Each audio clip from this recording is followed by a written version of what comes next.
G'day, how are you? Hope you're well. This video is designed to iron out some creases and hopefully cut through some of the confusion that clearly exists when it comes to weight loss. I see it day in, day out with clients, particularly new clients. They come sort of prepped and armed with, some thoughts and feelings about the best approach to weight loss. And quite often it's a little bit misguided and misinformed, and that's no fault of their own, because there's so much information and conflicting information, confronting information out there about weight loss, because not everyone, there's a lot of people with agendas, I guess, but it doesn't have to be that hard. There's only sort of maybe 2 or 3 tenets that we should sort of adhere to in terms of achieving those weight loss goals. So I just want to sort of convey that in the next couple of minutes, and hopefully that cuts through some of the confusion. I guess the first tenet might be the sustainability of a diet.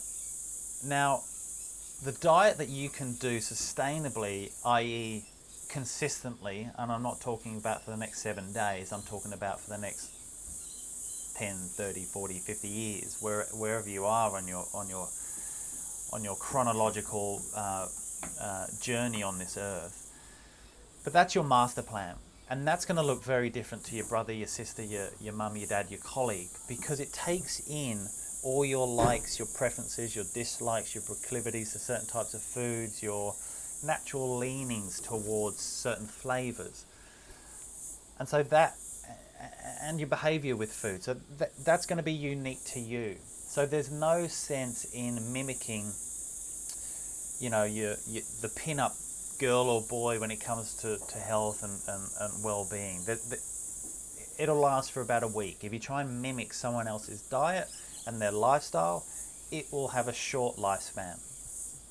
Bottom line. So the first tenet is the diet that works best for you is the one that you can do consistently over the longest period of time. I guess the second tenet is that we look at the quality of the food before we even discuss the volumes and calories and the macro split. We need to look at the quality of the food. So if we are getting most of our calories from unprocessed, unrefined, natural foods, these foods are nutrient dense, you're going to be setting yourself up for success right from the get-go. So before you even get into the macro splits and the calories and the where those calories are coming from, if most of the food you're eating is consistently from unprocessed, unrefined, natural food sources, you're giving your biochemistry and your physiology in the cells the information it needs, and that information is in the form of nutrients, minerals, and vitamins. So that should be base camp, that should be foundational stuff, that the food that you have consistently over the longest period of time is from natural sources. Then as we deep dive and get into the weeds a little bit, we can talk about where those foods are coming from in terms of a macronutrient split, in terms of protein, fat, carbohydrates, or we can look at calories. I guess when we're looking at macronutrient split, before we get into the calorie, the subject of calories, I guess you want to rank your macros in terms of priority or in importance. So always rank protein number 1. Protein is a functional macronutrient. It's a structural macronutrient. So we need protein in the body. If we go without protein for an extended period of time, we're going to get very ill. We're going to get sick and potentially die. So we need protein. Protein is great for weight loss in terms of its satiability, keeping us feeling fuller for longer. So start with protein on your plate first. So prioritize protein. And you can play around with the numbers, but anywhere north of 1.2 grams per kilogram of lean body mass will be sort of pointing you in the right direction.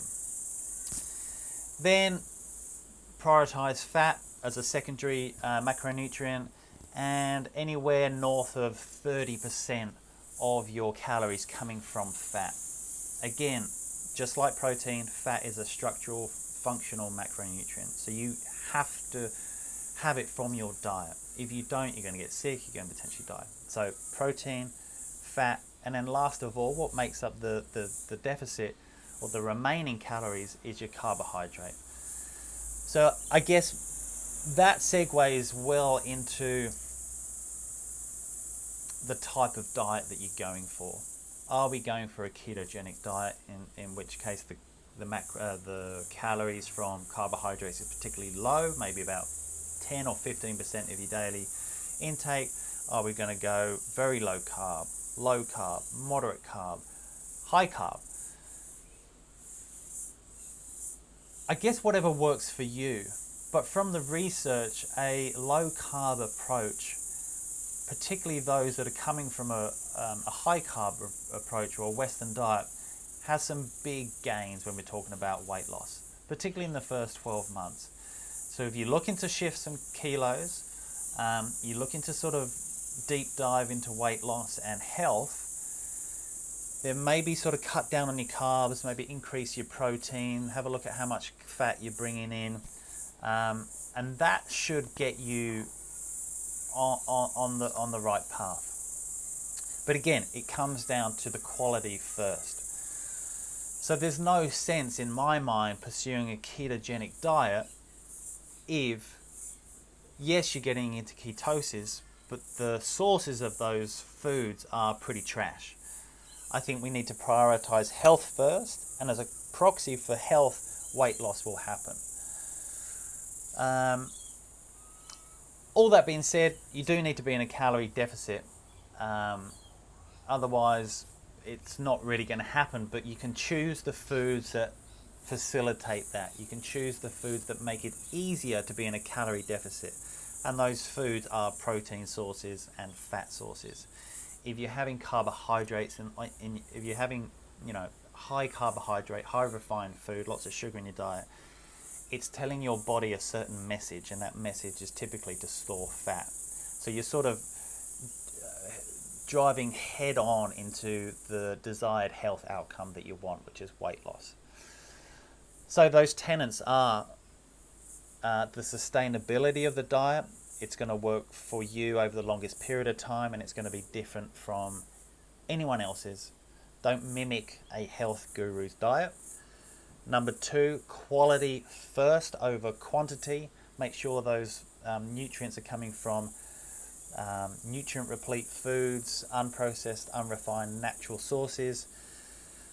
And then C, getting into the weeds of whatever works for you in terms of a macronutrient split, but prioritizing protein first, fat second, and then whatever is left is your carbohydrate. And you can, that can fluctuate according to health outcomes, weight outcomes, insulin sensitivity, and output in terms of how much you exercise.